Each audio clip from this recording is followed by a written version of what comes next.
case you couldn't tell, the name of that song was Lucha Libre. It's by the band The Dead Elvi, and it appears on their album, Pretty Dead. It appears on this episode of Monster Kid Radio with the band's permission.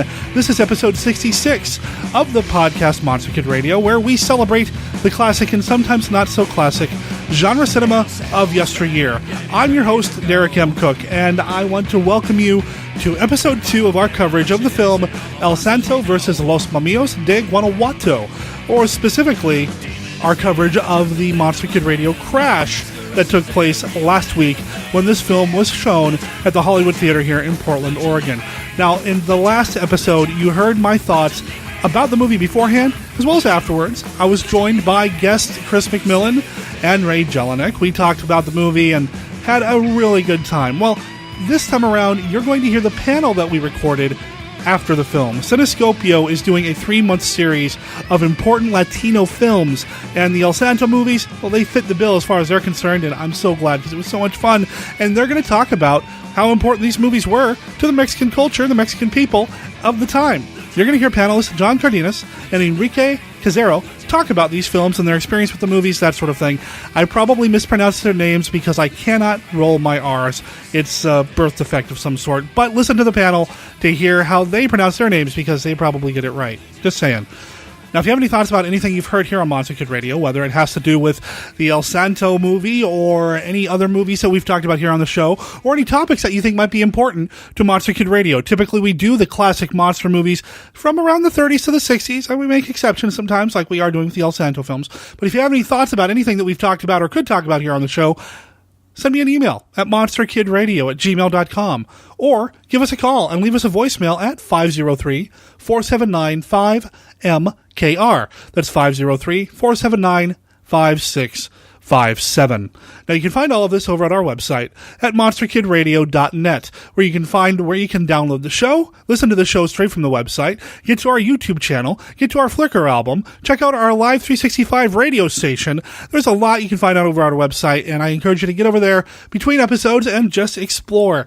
The other thing that I'd like to ask you to do between episodes, if you haven't already done so, if you use iTunes, we are asking for 50 honest reviews in the iTunes store. Once we get to 50 honest reviews in the iTunes store, we're going to launch something special here at Monster Kid Radio. Call it a spinoff, call it a special, call it a new show. It's going to be exciting. It's definitely going to be relevant to the Monster Kid Radio wheelhouse. Is that cliche to say now? Something's new will be coming. And if we get to 50 reviews, we'll get that rolling. If we can get to 35 reviews, I'll announce what it is. And as of this recording, we're already at 33. 2 more reviews in the iTunes store, and you'll find out what we have planned once we hit 50. We've got a lot of exciting things happening here in 2014. I've got that special. I've got another mini-series thing kind of in the works with somebody else. I'm really excited to make that happen. Just lots of big plans for Monster Kid Radio in 2014. I want to tell you about another project coming up. This one I don't have anything to do with. This is actually a project headed by Frank Dietz, who is the filmmaker behind the documentary Beast Wishes, which talks about Bob and Kathy Burns as, well, kind of the patron saints of monster kids, if you ask me. Anyway, he's got a new documentary in the works, and he's looking for funding over at Kickstarter. The documentary is called Long Live the King, The Legacy of Kong. I can't wait. I can tell you, I've seen a couple of Frank's documentaries, and they're fantastic. And if Long Live the King, The Legacy of Kong is anything like Beast Wishes, I am there. I'm going to make sure there's a link in the show notes to this. I think it's a Kickstarter that Monster Kids are going to want to check out. You can find links in the show notes to everything that we talk about here on the show, including the Dead Elvi and the Cinescopio series at the Hollywood. Just pretty much everything that you hear on the show you can find over at monsterkidradio.net or in the show notes of this episode. I want to get on with this episode and get on with the panel.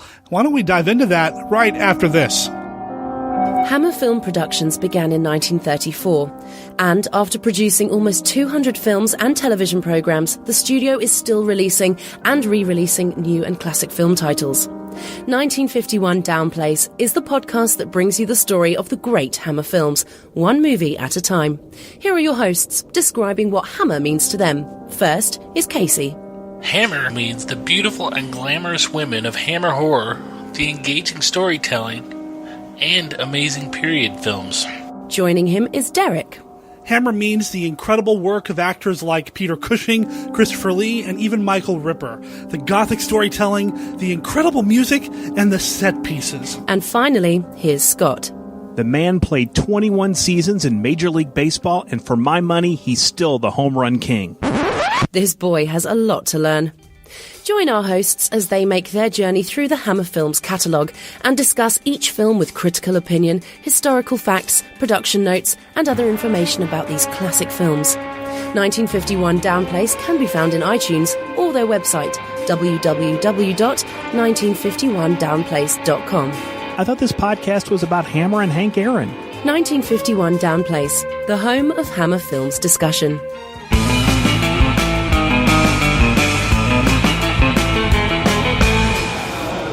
So I wanted to tell you a little bit about what was happening when this film came out. So this film came out in 1971. I don't know if you guys caught that. But in 1971, here in the United States simultaneously, while this film had come out, we were coming out of the Vietnam War.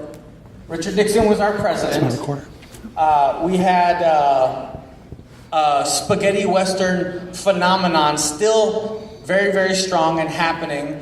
And we had films like Fistful of Dollars and Good, Bad, and the Ugly, and those types of films. And all of those kinds of films that used Mexico as that place to escape.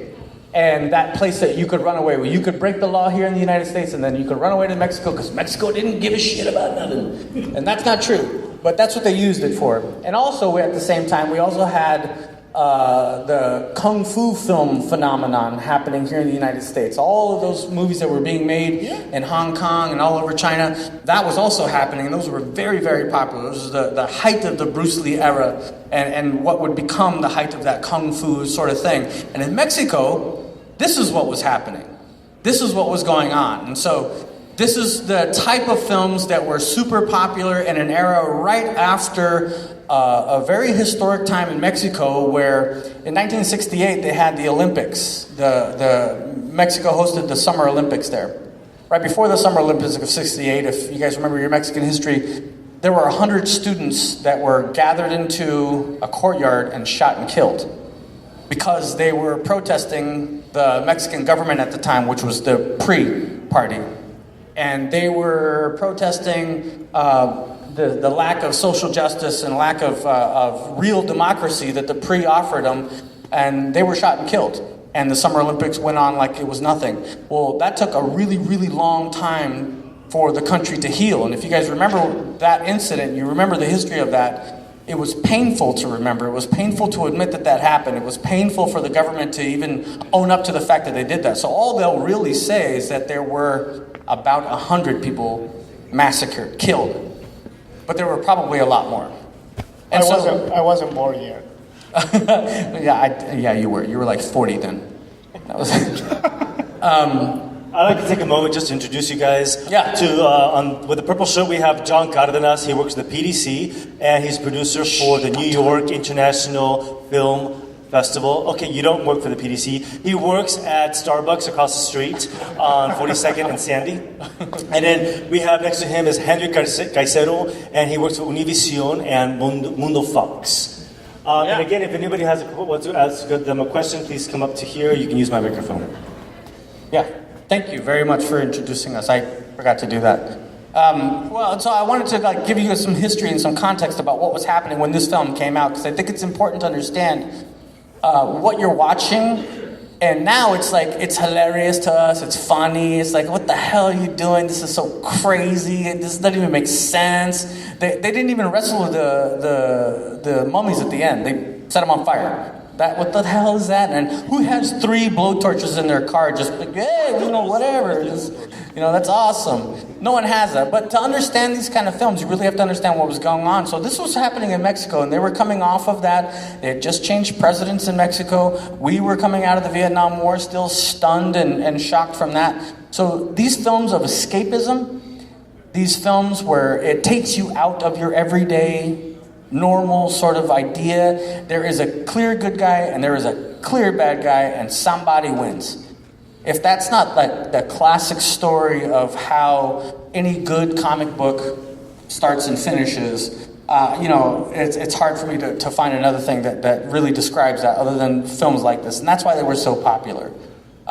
So from a film standpoint, yeah, it's corny, yeah, it's fun, and it's supposed to be that. It's supposed to be fun, and it's supposed to not be empty in terms of the way you watch it, but it's supposed to be fun, and that's it. But for the wrestling part of it, and to understand like the phenomenon that lucha libre really, really has, that's what Enrique is going to talk about. Well, who speaks Spanish over here? Nobody?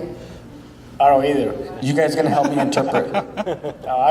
I will do my best to speak Spanish to you guys, but wrestling in the United States is different than Mexico. Even in the United States, this kind of wrestling is called the free wrestling, which is called, is known as like lucha libre. So lucha libre literally translates to free wrestling, free fight. My translator, thank you. I will pay you. But however, so in Argentina, for example, football is like a religion. Yes, everybody instead of going to church on Sundays, they go to football.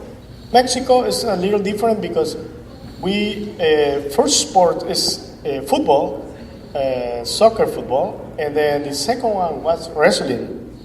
Back then, I believe, I remember, it was a more popular lucha libre. I was 3 years old. My daddy, I remember barely. He said, hey, he was fan of the Santo.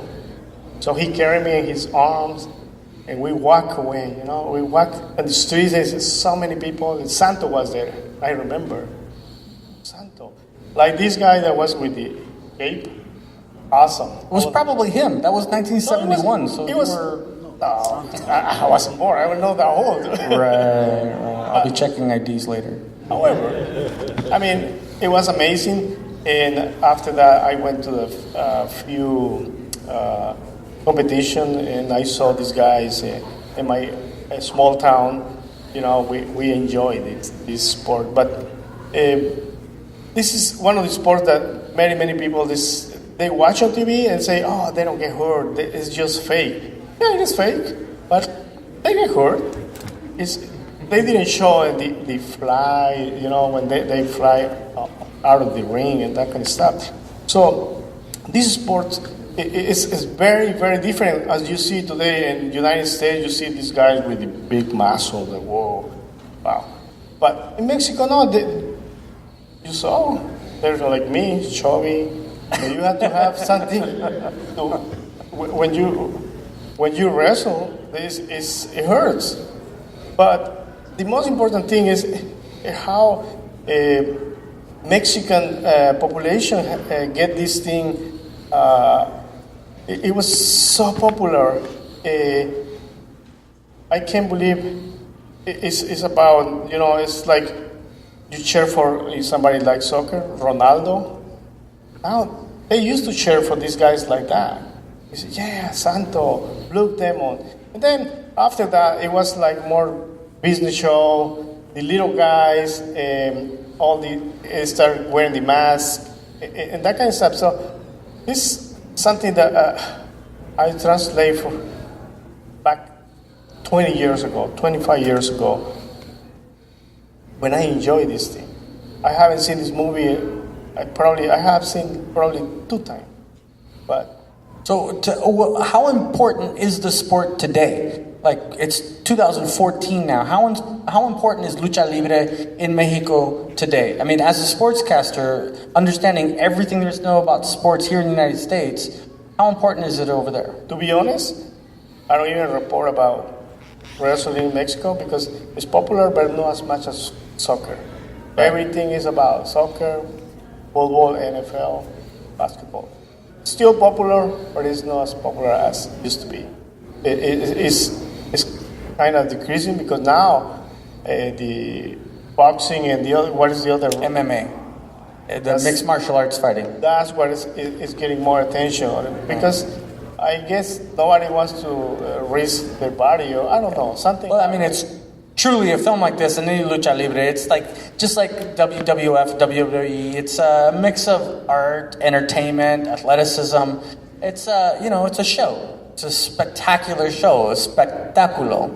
So I have a question for you guys. Why did you guys come to see this film? How many of you guys even knew this film before it was announced here? You guys have seen. You guys have all seen it? I mean, you guys were talking nonstop throughout the whole thing, enjoying the hell out of yourselves, which is awesome. Yeah, awesome. We're wrestling church. We believe in wrestling from Japan, Mexico. I had a question. yeah. I had a question about Robert Rodriguez starting his El Rey network. Second half of this year is, I believe, bringing AAA up here for a States kind of packaged true Lucha Libre television show. Weekly show with monthly pay-per-views. Do you see that if it's handled the way that Rodriguez is talking about, bringing it up here with his network, that the awesome spectacle of Lucha Libre could translate outside of novelty here in the States? I think he's definitely taken a lot of tips and hints from Dana White.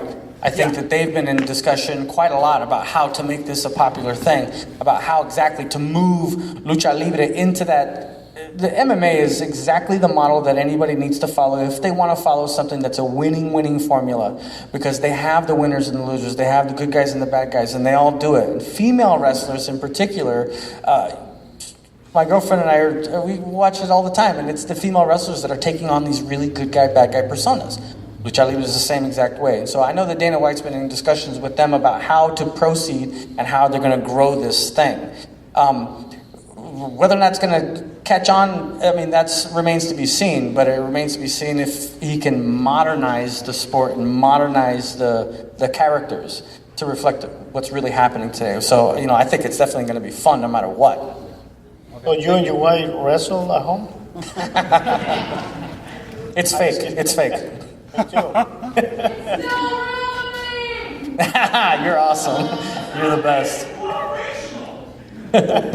So tell me why else you guys came. How many of you never saw a film like this? You've never seen it. Why the hell did you guys come? I mean, what? That's crazy that you would even see Las Momias de Guanajuato and you're like, I want to see that shit. That doesn't make any sense at all. But I'm glad that you did. So come up to the mic, somebody. This girl right here. Come up to the mic and tell me why you came. Yeah. Who's this guy? Or that girl. Hey, John. Hey, Henry. I was telling my friend Joe that one of the reasons why I'm here is because it reminded me of being a kid. On Saturdays with my mom, we used to watch Galavisión in the 80s, and they would show movies like this. They would show 3 hours of Lucha Libre, and they would show more Lucha Libre. So Lucha Libre for my family on Saturdays was an awesome event, and I still cherish it to this day. And she would not cook. She would actually order pizza, which made it even better. Ew. Pizza or pizza? You bring up a very good point. I mean, Lucha Libre was one of those things that was built and designed for the everyday person, the common man. Because the idea of having a mask, the idea of being able to be an everyday Joe and then putting a mask on, you instantly turn into somebody else. You instantly turn into that superhero. And so these kids, I mean, like myself, like Edgar, and like Joe, we would literally think when we were walking around town, like, he could be a luchador. He could be a luchador. This guy could be a wrestler. This guy. And it was fascinating. And then when you have the opportunity to go and see one of these matches in real life, you see these masked wrestlers in real life in the ring, and then you watch a film, it blows your mind. You're like, that was a movie, and now it's real. And like, holy crap, this is insane. And so it takes on a whole other sort of dimension for a child that naturally you're going to be drawn in, and you're going to want to know more about that person. In these films, they give a backstory to the character of the wrestler while they're in the ring. You see them in the ring, you don't know their backstory. A film like this gives you the backstory. Well, they're actually a good guy. He's got a girlfriend. He travels all the time, and it fills in the blanks. I have a question. Why did they stop making Lucha Libre films? And when was the last one? They still do? There's a lot more coming.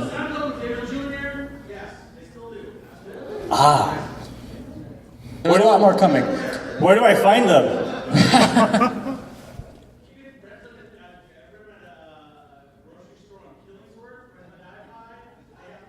I want to get that address. Are they just as kitschy? Oh, yeah. But now it's like CGI. They're sitting in the box as a spaceship and they get off and it's very Mighty Boosh. Interesting. Well, I believe they stopped doing these kind of movies. I mean, he's right. They make him now, but they stopped doing after these movies in the 80s, something like that, because he was going down a little bit. But then they start doing some other things like with the little guys, what is it called, the midgets? Yeah, the minis. Yeah, these guys. So they tried to raise it up, but they didn't do the movies because they were not popular anymore. They start in the Mexican film. They start doing that kind of crazy nude movies, with the Caballo Rojas and all those guys. I've never seen those. I don't know what you're talking about. So, however, I usually I am the other side. I don't get the questions, but I would like to ask the question of one of the American guys. What do they think about the lucha libre? What is the difference with the American lucha libre? Anybody want to? Somebody. I would like to that know. question.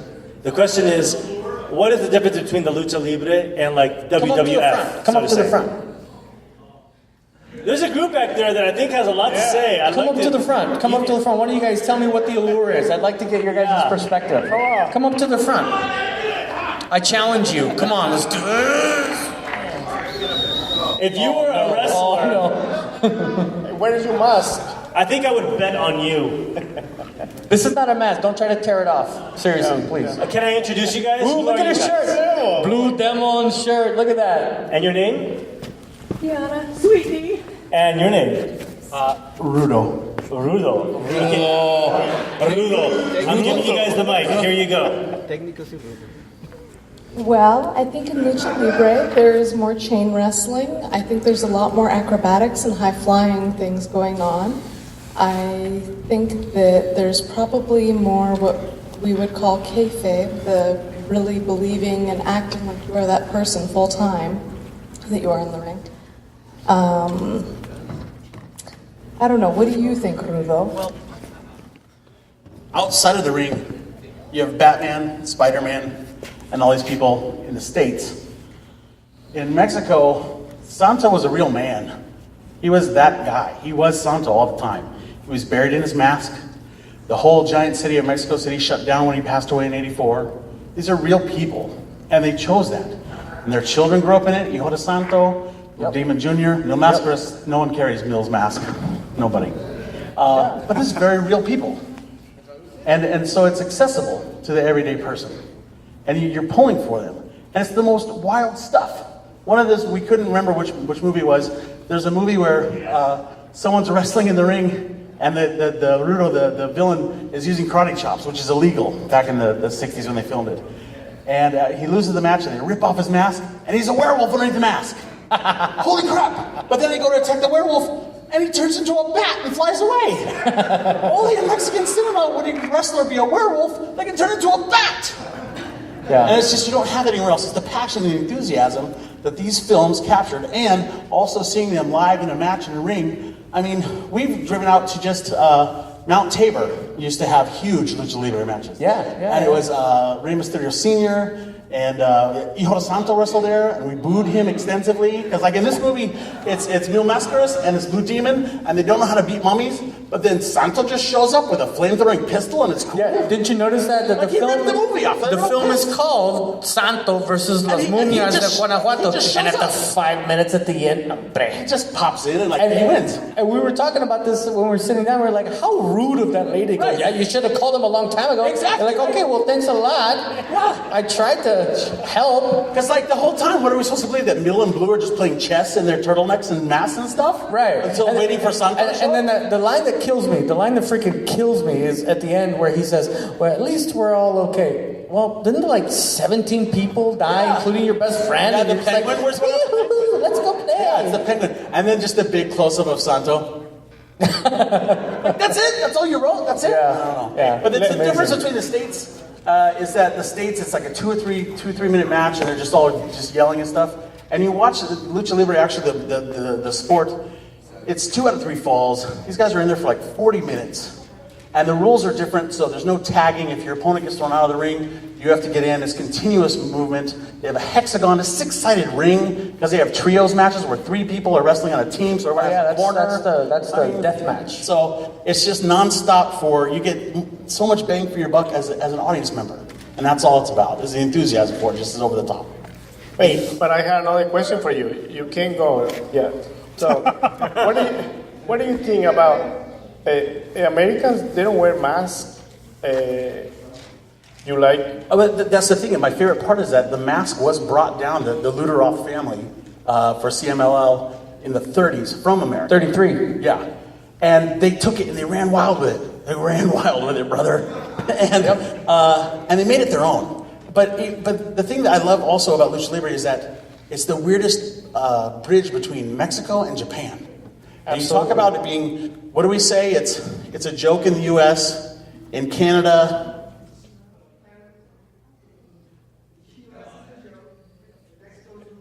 Religion. In Canada, it's a sport. In Mexico and Japan, it's a religion. These people live this. And in fact, the best Mexican masks that are being worn today by Dr. Wagner Jr. and anyone else is made in Japan. And the connection, if you look at the old belts, they have 2 flags on. Mexico's flag and Japan's flag. You know what's hilarious is that the Japanese also love mariachi. Love mariachi. They bring mariachis from Mexico to Japan. I'm trying to imagine those 2 continents partying, and it works great. Who knows? We all like rice? I don't know. Shit. I think we have time for one more question. By the way, who are you guys? You guys are awesome, by the way. Yo, give yourselves a freaking big old round of applause. You guys are badass. Love you. The wrestling church. Easter Sunday, we have a show at the Jack London Bar. And we all the Jack London. We watch wrestling around the world and heckle it and love it and cheer it. And we suspend the belief beyond belief. Nice. We believe it too much. How do we connect to you? We'll connect to you. Oh, that's scary. Oh, okay. Oh, shit. He's going to put you in a full Nelson. We'll call you. Don't call us. Hey, Joaquin. Okay. Yes. I would like to hear some experience from the Latinos too. Mm-hmm. We already saw the American part. I think this guy that is taking the picture wants to talk. Yeah. Okay. A ver. You guys speak Spanish. Okay. Your translation skills are in call, John. Yo creo que la diferencia entre la lucha... La diferencia entre la lucha libre mexicana y la lucha libre americana es que, como lo decían, la lucha libre mexicana es parte de una cultura ya. A mí me dio mucha risa ver hace un momento cómo la mayoría de gente se reía cuando salían los luchadores. En México, en los años 80, 70, 60, 70, 80, la gente, cuando salía el Santo, la gente en toda la sala gritaba ¡Santo! ¡Santo! Y la gente no estaba riendo, la gente estaba ¡Oh, la momia! ¡Oh, wow! O sea, la gente realmente estaba emocionada. La gente cuando va a las arenas a ver lucha libre realmente está conectada con el luchador. Para ellos la máscara es un personaje. Incluso para algunos países en Centroamérica el Santo era el similar a el Hombre Araña o Superman. So what he's saying, for those that don't speak Spanish, is that in Mexican culture, wrestling is very much part of the culture. And what he thought was interesting is that when we were here watching the film, some of us were laughing when we saw them come out. We were laughing because we're entertained. But in Mexico and Latin America, it's not laughter exactly, it's cheering. They're like cheering them on, and they're like already have picked a side. You're my man, I'm going with you, and we're cheering you on. And so when that happens, there's an excitement that happens there, that they're really trying to root for the good guy and root for their team, because these people have taken on a whole other persona that's much, much larger than just a masked wrestler. They were as famous or as popular in some parts of Latin America as Superman or Spider-Man. So, it was of major, major importance. Really good. Aparte que las momias aparte de ser un mito, la gente en México lo ve con demasiado respeto. O sea, ir a ver una momia es como que, wow. Quizá a lo mejor lo mismo que Egipto. Yeah, so in Guanajuato, how many have been to Guanajuato, Mexico? No, nobody? Well, a couple of people have been, but the reality is that they actually mentioned in the film that there is a natural thing that happens in the soil that or it's just part of the humidity or part of the way that they're buried, but it actually mummifies people. These people actually exist. There are the actual mummies of Guanajuato. That's a real thing. And so there are tours and there are people that go down to the caverns and to the caves to see these real bodies. And so it's natural that they would put a film based in Guanajuato to say we're going to fight these mummies. And that actually harkens back to the entry of all lucha libre films in the 40s, 30s and 40s, when we had in the United States and across Europe, we had Frankenstein, we had Dracula, and all those other movies from the 30s. These monster movies gave rise and gave allowance and paved the way for these lucha libre films to be made. So it was a natural fit for them to go to the mummies of Guanajuato. Frankenstein is a fake. The mummies are real. They're not. They're real. They're real. No, they're actually real because there is what is it called museo. There is a museum in Guanajuato. I don't know if anybody have been there. You haven't. You told me. No, I haven't, but I know it's real. I'm not going there. Are you crazy? I saw the movie. Are you joking? Well, I've been there. I was drunk. I wasn't scared. But apparently all you have to do to pass out is them go like this and you go, yeah. I barely remember, but no. I thought you were the Pinguino. I thought that was you. No, he was short. I think that was you. Hey, it was me. All right, you guys. Thank you so much for being here with us at Cinescopio. Thank you, John Cardenas. Thank you, Enrique Caizero. Thank you guys for coming here. Thank you, Hollywood Theater, and all our community sponsors. We'll see you next month. Santo versus the Martians. Yeah, man. Thank you guys so much. We love you. We're Fusionarte PDX. You can find us on Facebook. If you took pictures with luchadores today, just go to Facebook, type in Fusionarte PDX. It's like the word fusion art with an E. Fusion Art with an E, PDX, and you'll find your picture there. Thanks, you guys. Have a good night. Thank you. Bye-bye. Here is the cavernario, el perro aguayo.